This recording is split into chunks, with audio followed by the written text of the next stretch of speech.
Bonjour mes amis du Gabon et partout ailleurs. Il y a un véritable débat qui défait la chronique dans nos tabloïds des réseaux sociaux. Un débat qui a été initié par le chef de l'État, président de la transition, son Excellence Brice Clotaire Oligui Nguema. Débat suscité par l'ancien Premier ministre, chef du gouvernement, Alain-Claude Biébinzé. Alain-Claude Biébinzé. Là, vous avez cette belle architecture, cité Émeraude, projet de construction de 2 bâtiments administratifs R+8. Et vous voyez bien ce bel ouvrage-là. Maître d'ouvrage CTRI, maître d'œuvre Mosaïque, bureau de contrôle, génie militaire, Socorep, études structure, archi technique, financement projet CTRI, entreprise BCC. Projet de construction de 2 bâtiments administratifs R+8, cité Émeraude, délai d'exécution 18 mois. Délai d'exécution 18 mois. C'est important de le rappeler. Délai d'exécution de ce chantier, c'est 18 mois. 2 baux administratifs. 2 baux administratifs qui vont être construits par le CTRI grâce à l'intervention du général de brigade Brice Clotaire Oligui Nguema. Il vous souviendra que le débat qui se situe actuellement sur la toile repose sur les actes qu'aurait accompli le général de brigade dans l'exercice de sa fonction au travers d'une transition de 2 ans. Et là, nous sommes à 9 mois. Nous entamons le 10e mois de la transition. Et vous avez ces projets structurants-là et qui sont financés par le CTRI grâce à la vision du chef de l'État, Brice Clotaire Oligui Nguema. Et là, vous pouvez voir ces bâtiments administratifs qui sont en train de pousser. Et vous avez de l'autre côté là, imaginez ce vaste chantier, imaginez le nombre d'emplois suscités sur ce chantier. Regardez bien de l'autre côté, vous voyez bien la majestuosité de ce chantier. Et vous avez bien vu au travers de ces panneaux la beauté qui va être cette architecture. Et c'est un projet de 18 mois. 18 mois consécutifs à justement 6 mois avant la fin de la transition. Donc avant la fin de la transition, vous aurez cette cité administrative appelée Émeraude. Vous savez que l'Émeraude, elle fait partie des 12 pierres précieuses que j'ai l'habitude de vous citer, que tout le monde sature est en 12 métaux précieux. Vous avez l'émeraude, vous avez le saphir, vous avez le topaz, vous avez le chrysolite, vous avez l'or, vous avez le diamant, etc. 12 pierres précieuses. Et ici, cette cité administrative va s'appeler Émeraude. Donc, une véritable pépite, une pierre précieuse. Pourquoi la construction de ces baux administratifs? Il vous souviendra que pratiquement tous les ministères sont sous baux locatifs. Le ministère des Affaires étrangères n'est pas en reste. Nous louons pratiquement 5 immeubles aux affaires étrangères. Et ces immeubles-là appartiennent au richissime homme d'affaires Seydou Kane. Donc l'État gabonais est locataire dans son pays. L'État gabonais est locataire sur son territoire. Et locataire dans des immeubles des expatriés. Locataire dans des immeubles des expatriés. Là, vous avez ce jeune compatriote là, qui me fait un haut là, un coucou, un bonjour. Et locataire justement sur son territoire. Et c'est un fait dommageable. Le ministère des Affaires étrangères dépense plusieurs millions de francs CFA chaque fin du mois pour enrichir Seydou Kane. Grâce à un bon locatif, un contrat de bail et qui a été initié par les anciens dirigeants du pouvoir déchu. Ce pouvoir est caractérisé par l'égocentrisme, caractérisé par l'individualisme, la personnalisation et la personnification du pouvoir. Et là, le général de brigade a décidé justement de la construction de ces baux administratifs qui seront la propriété justement de l'État gabonais. Pour permettre à l'État gabonais de ne plus être locataire sur son territoire, de ne plus être locataire justement de ses partenaires au développement. Il vous souviendra que Seydou Kane fait plusieurs affaires avec l'État gabonais. Voilà un compatriote qui est parti du Mali, qui est parti du Sénégal, qui est parti d'outre-mer de la France et autres. Et il s'est retrouvé au Gabon avec plusieurs investissements. Seydou Kane est l'un des hommes les plus fortunés actuels au niveau de la nation gabonaise et peut-être au niveau de l'Afrique centrale. Il y avait un autre richissime qui était ici là. Celui-là, je pense qu'il avait été clair. Donc aujourd'hui, Seydou Kane a une fortune assez élevée, dépassant d'ailleurs le seuil de tolérance de certains pays. Et il vous souviendra qu'il y a d'ailleurs un jugement qui a été rendu en France, sommant Seydou Kane de payer plusieurs milliards de francs CFA aux autorités françaises. Donc ici, vous avez ces bâtisses-là qui sont en train d'être construites par des compatriotes gabonais grâce au CTRI. Et là encore, il y a plusieurs emplois qui ont été créés ici. Je ne sais pas si le ministre de l'économie, le ministre de la planification et autres arrivent à faire des statistiques. Parce qu'il ne s'agit pas de répondre à Alain Claude Biebinze de manière oratoire, sans apporter la preuve de ce qui se fait. Non. Il y a beaucoup de choses qui se font par le CTRI grâce à la vision, la volonté politique du général de brigade. Malheureusement, son système de communication est très sclérosé. Un système de communication atypique, basé sur une espèce de morosité, une apathie, une apoplexie, voire même un essoufflement. Et c'est pourquoi nous ne cessons d'attirer l'attention du chef de l'État sur la nécessité de revoir son système de communication. Il a un conseil spécial chargé de mission, chef de département communication. Malheureusement, la communication institutionnelle actuelle présente beaucoup de carences, beaucoup de déficits, beaucoup d'insuffisances.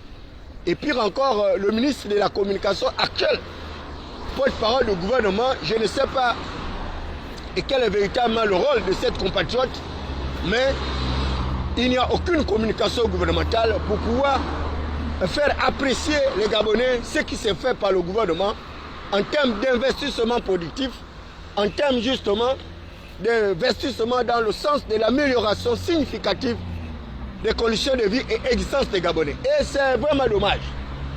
C'est vraiment dommage parce que nous constatons qu'il y a beaucoup de choses qui sont faites par les autorités de la transition. Malheureusement, ces choses ne sont pas communiquées auprès de l'opinion publique et voire même auprès de l'opinion internationale. Et c'est vraiment dommage.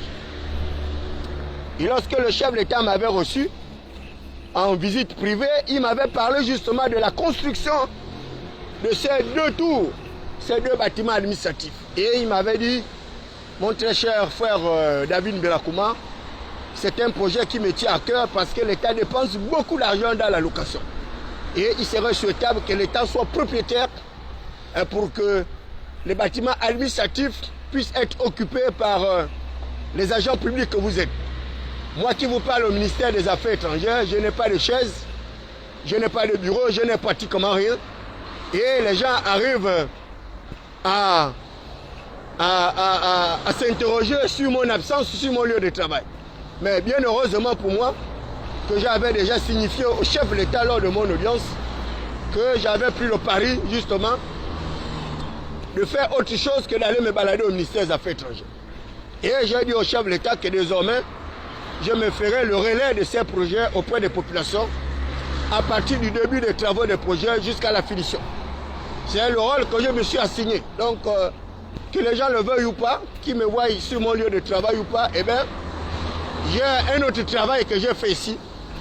Un travail que j'ai demandé à pouvoir le faire au chef de l'État et n'en déplaise à mes détracteurs ou à tous ceux-là qui veulent m'expurger, me faire partie du ministère des Affaires étrangères, il leur faudra encore beaucoup d'années comme ça pour se débarrasser de moi parce que j'ai 19 ans au ministère des Affaires étrangères, je suis fonctionnaire du ministère des Affaires étrangères, intégré, titularisé, d'ailleurs diplômé de l'école de préparation au carrière administrative, section diplomatie, et compté parmi les meilleurs de ma promotion.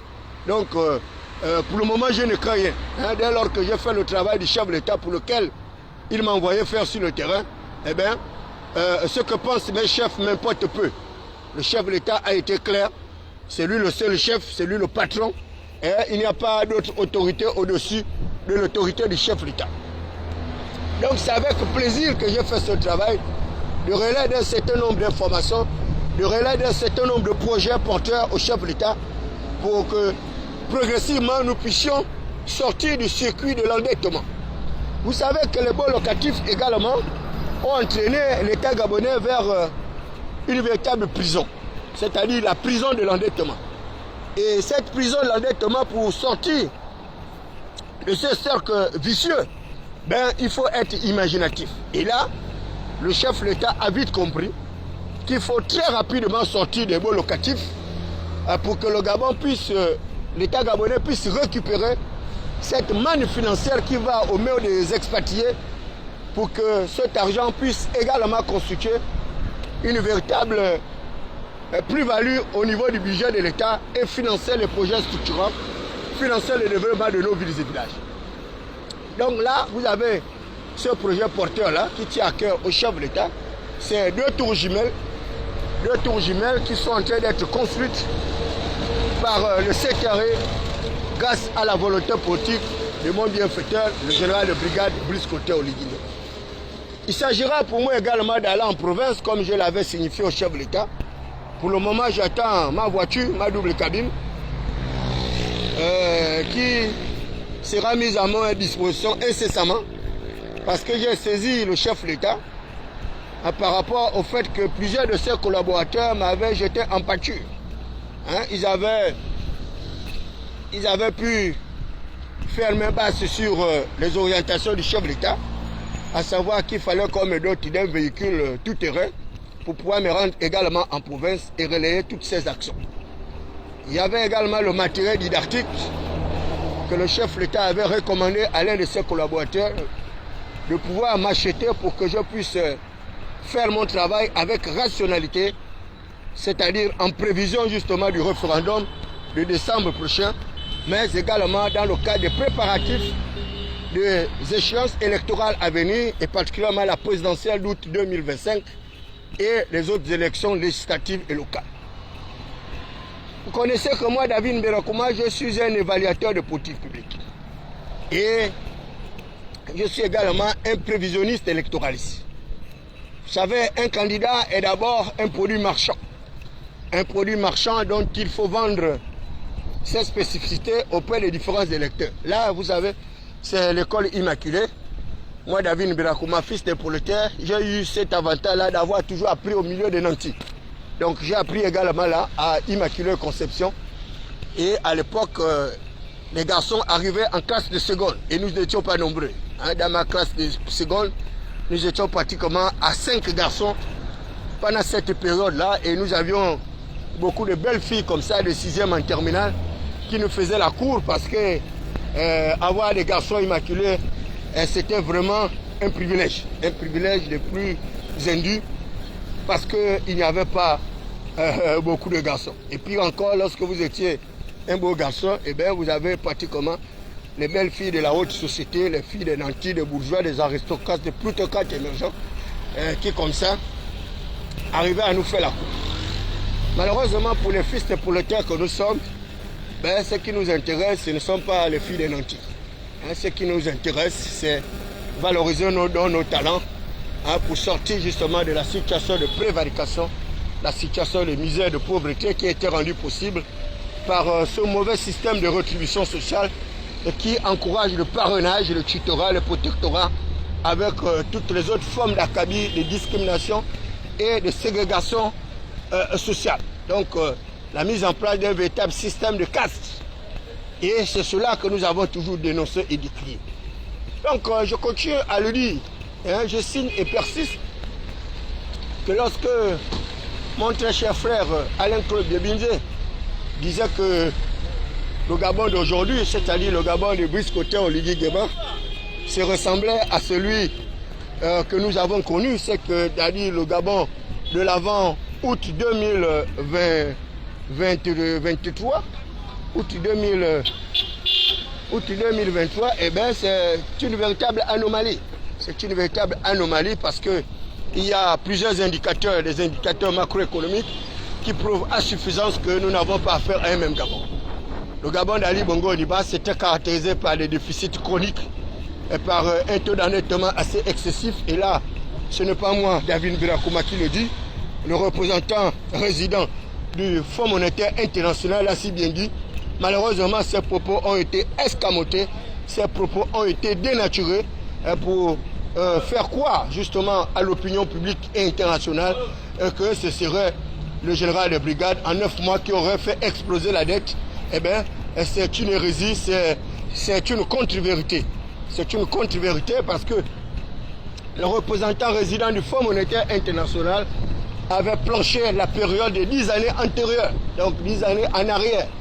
10 années en arrière pour faire le bilan justement de toutes les subventions qui ont été mises à contribution par les organismes financiers internationaux, c'est-à-dire le Fonds monétaire international, la Banque mondiale, le Club de Paris et autres organismes financiers internationaux chargés d'accompagner le Gabon dans ce vaste chantier justement de développement des quartiers de nos villes et villages pour en faire un véritable pôle attractif de Gabon.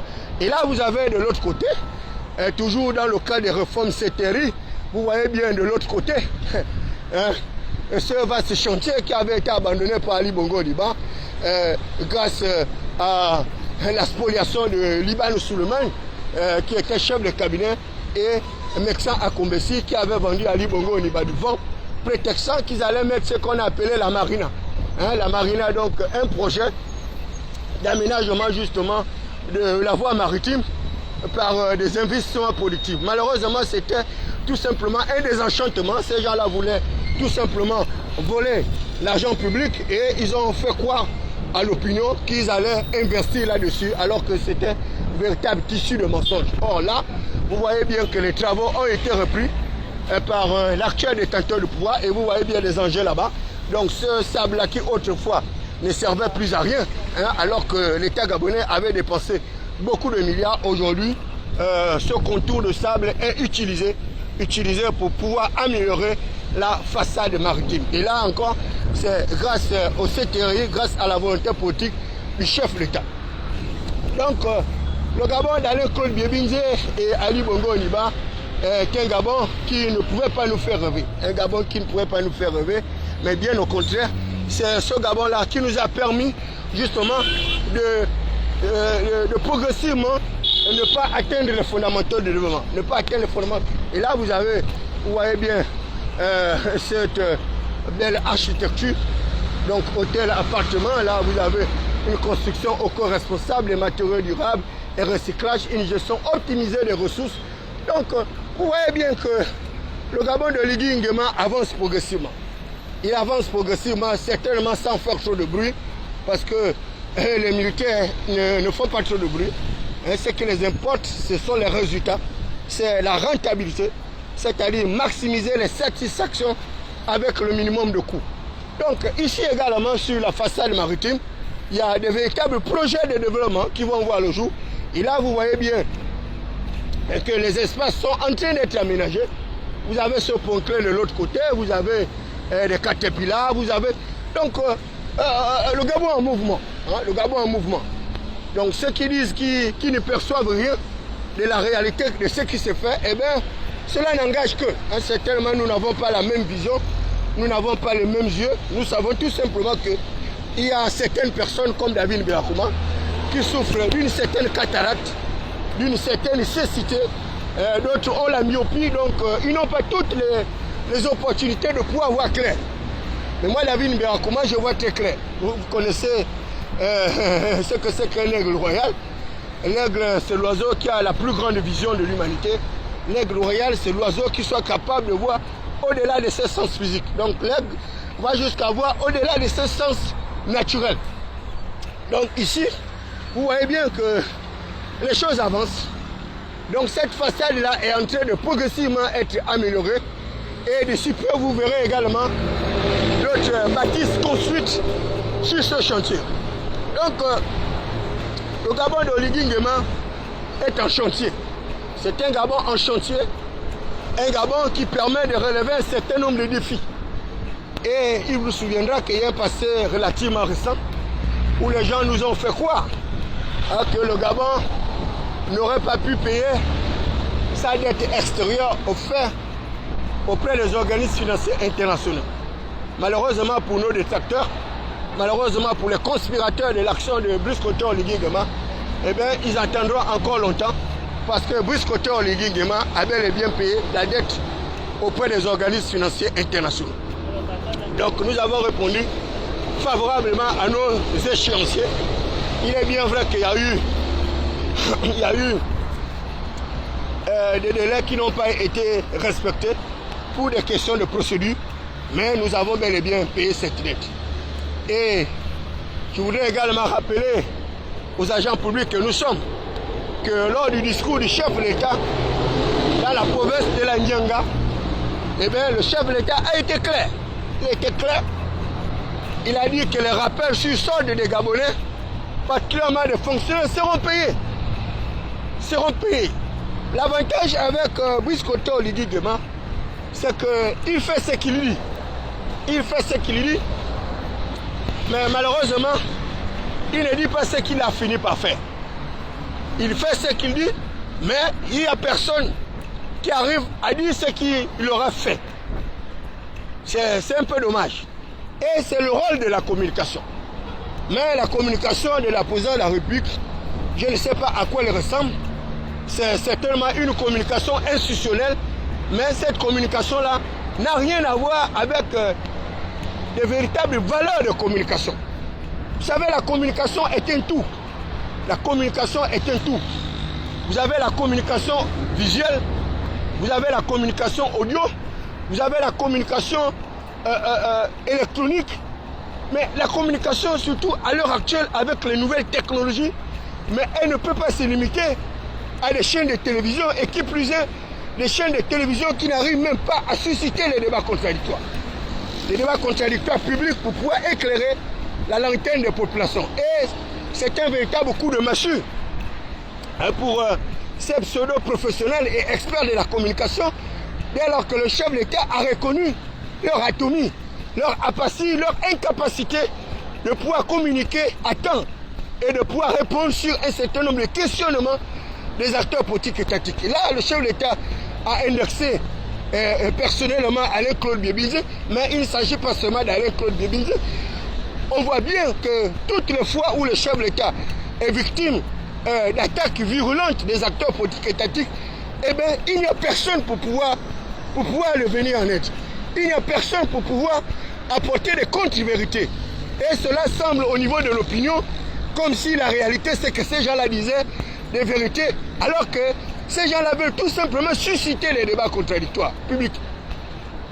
Et c'est cela la démocratie. Qui vous a dit qu'en période de transition, on ne doit pas susciter les débats contradictoires? Moi, je suis très heureux, je suis d'ailleurs à l'aise lorsque je vois Alain-Claude Biébilzé poser un certain nombre de problématiques. Et d'ailleurs, tous ces questionnements-là, tout le questionnement dont fait preuve Alain-Claude Biébilzé, eh bien, c'est le questionnement des Gabonais lambda. Il n'invente pas la roue, il ne dit rien d'assez grave. Lorsqu'Alain-Claude Biébilzé vous dit que les militaires doivent aller à la caserne, mais Alain-Claude Biébilzé le dit à raison. Parce que la constitution antérieure nous disait quoi? Que les forces de défense et de sécurité garantissaient le régime librement consenti par le peuple souverain. Et que les forces de défense et de sécurité, justement, devaient protéger le suffrage universel direct. Or, nous avons constaté avec véhémence et récurrence que aujourd'hui, dans pratiquement toute la sous-région, dans le pays, du moins sous le giron français, il y a une résurgence des coups d'État. Donc une résurgence d'une violation flagrante des normes et valeurs constitutionnelles. Et ces résurgences sont dues à quoi? Mais elles sont dues justement à l'impérialisme de certains acteurs politiques étatiques qui arrivent à s'éterniser au pouvoir. grâce à des mandats illimités. Et Alain-Claude Biebine, je le sais, qu'il fait partie de ceux-là qui ont encouragé Ali Bongo Ondimba vers sa mégalomanie politique, vers une accumulation de mandats, et tel que le faisait déjà son père. Or, la démocratie doit nous permettre justement d'arriver à des mandats électifs limitatifs pour permettre une saine compétitivité électorale. Mais dès lors que le processus d'ascension sociale est bloqué, mais comment voulez-vous qu'on puisse parvenir à une véritable saine compétition électorale? C'est encore Alain-Claude Biebine qui a inventé lors de son dialogue exclusif, un dialogue qui ressemblait beaucoup plus à un monologue avant les périodes électorales. C'est lui qui a mis en musique la règle sur laquelle le chef de l'État devait nommer les députés et les sénateurs, du moins une partie. Mais vous voyez très bien qu'en nommant les députés et les sénateurs, mais Alain-Claude Biebine était en pleine flagrance violation justement de la règle énoncée par Montesquieu dans l'esprit de la loi, cette règle qui consiste en une séparation stricte des pouvoirs pour que le pouvoir exécutif justement ne puisse pas s'imbriguer avec le pouvoir législatif et puis encore le pouvoir judiciaire. Donc nous n'avons pas inventé la roue. Mais aujourd'hui, avec l'ère du CTRI, avec les réformes institutionnelles du CTRI, il va être totalement impossible pour les chefs de l'État de nommer les députés ou les sénateurs. Mais pour le moment, nous sommes dans une période transitoire. Il est bel et bien évident que les institutions actuelles n'obéissent pas à de véritables valeurs démocratiques parce que nous sommes en transition. Donc les députés ont été nommés, les sénateurs ont été nommés, mais vous pouvez en être sûr qu'en août 2025, les élections vont être organisées, particulièrement les élections locales et législatives et présidentielles. Et ces gens-là, qui pour le moment expriment la volonté du peuple de manière contrefaite, parce qu'ils ont été nommés, mais ils auront à aller sur le terrain à se battre pour être réélus. Donc les choses avancent. Les choses avancent. Donc, nous ne devons donc pas nous laisser distraire. Hein? Nous ne devons pas nous laisser distraire par le bruit des sirènes, par le bruit des chars, parce que nous connaissons tous qui est Alain-Claude Biebine. Nous connaissons sa trajectoire historique, nous connaissons justement sa boulimie politique, nous connaissons justement vers où il veut nous amener, mais il est totalement inopportun pour les acteurs politiques étatiques que nous sommes de nous laisser distraire. Nous voulons rester concentrés parce que la transition est progressivement en train d'aller vers son achèvement et nous sommes là pour protéger le capital social du chef de l'État, Brice Clotaire Oligui Nguema. Donc il est hors de question pour nous de nous laisser distraire par des personnalités politiques qui ont perdu le pouvoir, mais dont l'objectif visé est la tentative de la déstabilisation de justement notre transition politique. Et la particularité d'ailleurs de la transition politique gabonaise, c'est qu'elle continue à préserver l'intérêt du plus grand nombre. C'est-à-dire une démocratie pluraliste, une démocratie consensuelle, telle qu'énoncée par le père d'Alain-Claude Biebine, c'est-à-dire le père Paul Mabesilo. Et justement, l'avocat Maître Agondio Kawo. Le Gabon est un havre de paix. Il est hors de question pour nous de susciter des querelles pour que nous arrivions à un fratricide ou bien à un parricide. Il s'agit pour nous de préserver la cohésion sociale, l'unité de notre pays et d'arriver à des élections apaisées, des élections dans une seule compétition électorale pour que le meilleur puisse émerger. Et là, je voudrais attirer l'attention du plus grand nombre de compatriotes gabonais sur la nécessité de ne pas être dispersés. Ne pas être dispersé, c'est se concentrer, se consacrer sur le prochain référendum. Parce que le prochain référendum va jeter les bases d'un véritable rajeunissement de la classe politique. Et sans cela que cela jeune. Les conditions d'éligibilité justement des candidats à l'élection présidentielle, notamment la condition d'âge. Alain-Claude Biebine, je le sais, hein, que ce sont eux qui ont limité l'âge à 70 ans pour l'élection présidentielle. Mais pourquoi voulez-vous aujourd'hui qu'il en soit autrement, où on va prolonger l'âge à 80 ans ou à 90 ans? Mais c'est pourquoi faire. Nous avons besoin d'avoir à la tête de nos États des présidents rajeunis, des présidents qui ont une certaine vigueur, qui ont un certain dynamisme. Regardez le président du Sénégal. Regardez le premier ministre sénégalais. Combien de fois ce compatriote s'est battu longtemps avec un système dictatorial, impérialiste. Aujourd'hui, le leader Sonko est une véritable référence pour les peuples africains. Voilà quelqu'un qui a toute notre admiration. Voilà une personnalité politique qui a eu l'adhésion du peuple du début jusqu'à la fin parce qu'il est resté cohérent dans sa démarche. Il est resté droit et carré. Malheureusement, les acteurs politiques étatiques gabonais sont comme des girouettes, sont comme des gars se prostituer, des femmes savantes, des labels de cochon, aux odeurs d'une boniche en putréfaction. Ils n'ont jamais pu respecter leur engagement, leur probité morale est sous caution, leur éthique est sous marchandise, parce que ils ont trouvé en eux un terrain propice pour pouvoir jouer au ping-pong avec les populations qui, nombreux d'ailleurs, sont déscolarisés, sans compter d'autres semi-lettrés à la tête d'un certain nombre d'institutions, à la tête justement de nos administrations. Et si la démocratie échappe les citoyens moyens dans les pays hautement industrialisés, les pays hautement qualifiés, avec une expertise depuis reconnue, telle que la France, les États-Unis et autres, a fortiori lorsqu'il s'agit des masses africaines largement analphabétisées, certains d'ailleurs affamés, en deçà du seuil justement du niveau de pauvreté. Donc, pour les intellectuels que vous êtes, vous devez être lucides. Alain-Claude Biebinze porte le bilan eschatologique, le bilan commenteur apocalyptique du Parti démocratique gabonais. Et ça, il ne pourra jamais nous démentir le contraire. Et ce n'est pas les 9 mois de la transition initiée par Brice Cotton Ligui Nguema qu'Alain-Claude Biebinze va nous demander le bilan. En un an, je ne sais pas quel est le bilan qui puisse demander à la transition. Mais la transition en 9 mois est en train de réaliser des véritables exploits. La transition en 9 mois est en train de faire ce qu'Alain-Claude Biebinze n'a pas pu faire avec son ami et frère, c'est-à-dire l'ancien président de CHU, Ali Bongo Ondimba. Ali Bongo Ondimba qui avait donné le pays aux mains des étrangers. Or, aujourd'hui, avec l'ère de Brice Cotton Ligui Nguema, eh bien, les Gabonais arrivent à prendre progressivement leur pays en main. Les Gabonais arrivent à s'investir dans la construction de leur pays. Et c'est ce Gabon-là que nous voulons. Nous ne voulons pas des manipulateurs de conscience, des gens qui arrivent à vendre le vent aux Gabonais. Les Gabonais ont les yeux ouverts et nous allons garder ces yeux ouverts pendant longtemps jusqu'à ce que nous ayons l'échéance fatidique de l'élection présidentielle. De toutes les façons, les cartes ont été rabattues. Les représentants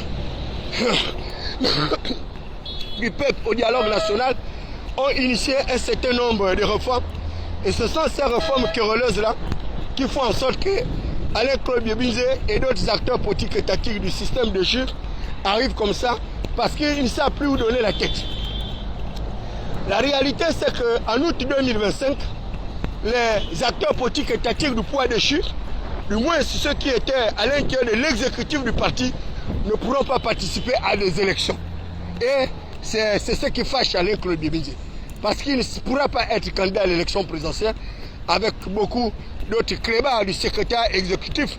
Ce secrétaire exécutif atome, ce secrétaire exécutif apathique que j'avais décrié et qui plongeait viscéralement le parti vers une débâcle électorale, vers un échec. Et aujourd'hui, ils doivent tirer les leçons qui s'imposent. Ils ont tenté de falsifier les élections et les militaires ont pris le pouvoir pour remettre la volonté du peuple entre ses mains, pour protéger le suffrage universel du peuple. Et par conséquent, ils doivent être sanctionnés. Et c'est une sanction quand même minime.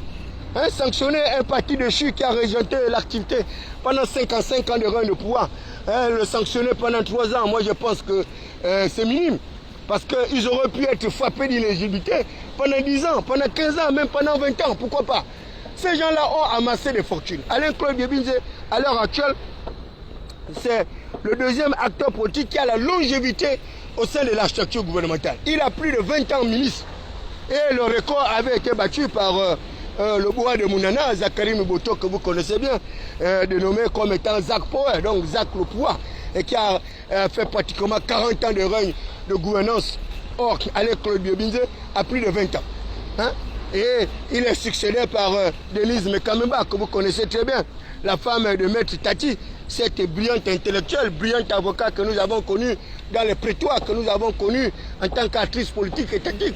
Voilà, toutes ces personnalités se sont suffisamment enrichies, mais malheureusement, qui n'ont pas créé des investissements productifs, ils n'ont pas su créer des emplois, ils n'ont pas pu créer le développement dans leurs villes et villages pour transformer les cactus de leur quartier en véritable pôle attractif de vente. Donc 9 mois déjà de résilience, 9 mois d'inactivité pour Alain Claude Biobinze qui a basé justement sa vie sur la politique, cela devient de trop. Mais malheureusement, il doit encore souffrir une année de plus parce que l'élection présidentielle est supposée être organisée en août 2025.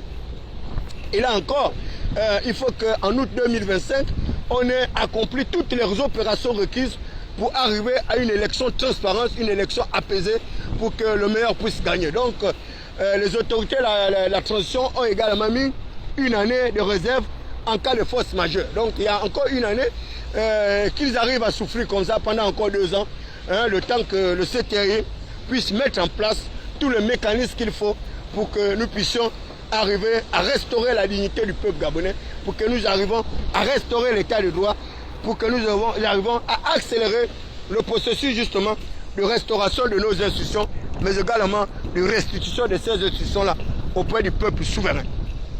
Il faut qu'Alain Claude Biobinze le comprenne, que c'est la démocratie, le meilleur système de gouvernance politique et étatique. Et nous n'avons jamais cessé de le leur rappeler. Lorsqu'ils étaient au pouvoir, eh bien, ils faisaient fi des mécanismes de démocratisation de masse. Et c'est ainsi qu'ils arrivaient à museler le peuple, ils arrivaient à le flageller, ils arrivaient à le matraquer, ils arrivaient à donner des coups de boutoir à ce peuple-là. Et aujourd'hui, ce peuple a été libéré par les forces de défense et de sécurité. Et cela ne réjouit pas tout le monde. Donc le bonheur de certaines personnes en période transitoire fait pratiquement le malheur d'autres. Fait le malheur d'autres. Et c'est pourquoi un des acteurs politiques le disait, c'est-à-dire le brillantissime ancien Premier ministre Jacquemin l'encyclopédie, l'idéologue du Parti démocratique gabonais, le créateur du progressisme démocratique et concerté, qui a d'ailleurs jeté ses bagages dans l'opposition. Il disait, je cite, que les individus devaient avoir les ambitions de leur propre mesure parce qu'une pièce de 25 ne pourra valoir que 25 francs. Donc il faut que les gens arrivent à mettre un peu d'eau dans leur moulin. Vous savez, le système est en train de se restructurer, de se transformer, et tous ceux-là qui vont tenter justement d'empêcher ce système-là de pouvoir se muter, eh bien, ils n'auront que leurs larmes pour pleurer. Et je le disais à quelqu'un que, vous savez, lorsque vous avez fait la cellule ou bien la prison, eh bien, l'esprit de la prison va tout faire pour vous contraindre à y repartir. Donc, dites à Alain Claude Biobinze de véritablement faire preuve de retenue prudente. Ne serait-ce que pour éviter que le pire puisse y arriver. Parce que, vous savez, les militaires ne sont pas comme nous, les civils. Si les civils ont cette manie-là de pouvoir prendre la politique comme un jeu, eh bien, les militaires ne prennent pas la politique comme un jeu. Mais bien au contraire. Les militaires ne prennent pas la politique comme un jeu. Et je le dis à tous les acteurs politiques et tactiques. Que vous soyez de l'opposition de la majorité, que vous soyez de la société civile, que vous soyez des organisations non gouvernementales, attention à la période de la transition. Ne courez pas le risque d'être débarqué avant la période fatidique d'août 2025 où vous serez certainement candidat à une quelconque élection. Il sera mieux pour certaines personnes de différer leurs ambitions pour une période à venir. Laissez les forces de défense et de sécurité assurer leur transition parce que ce sont eux qui ont aidé le peuple à se sortir de cette impasse. Il y avait une véritable problématique, un nœud gordien qui était Ali Bongo Liban avec toutes les difficultés, toutes les peines que les populations ont eues d'avoir accès à un certain nombre de minima sociaux, d'avoir accès à des objectifs du développement durable. Donc nous attendons également de la transition que la réalité du peuple gabonais puisse être satisfaite. Et là, vous voyez bien de l'autre côté, comme je vous le disais, eh bien, les constructions se poursuivent. Pour le moment, nous ne savons pas quel est le chef-d'œuvre qui va être fait là. Mais vous voyez bien que les poulpes sont en train de sortir. Et ce n'est pas Alain Claude Biebinze qui me dira que le règne d'Ali Bongo Ondimba, il y avait ces poulpes qui sortaient et que le fond marin était en train d'être amélioré pour le plaisir des compatriotes. Tout à l'heure, là déjà, je serai du côté du lycée Léombard. Je vais également vous montrer comment le fond marin est là-bas, est en train de se développer. Et il y a plusieurs infrastructures sportives qui sont en train d'être mises en place là-bas pour permettre à nos jeunes compatriotes qui sont en vacances de pouvoir s'égayer. Donc, très cher.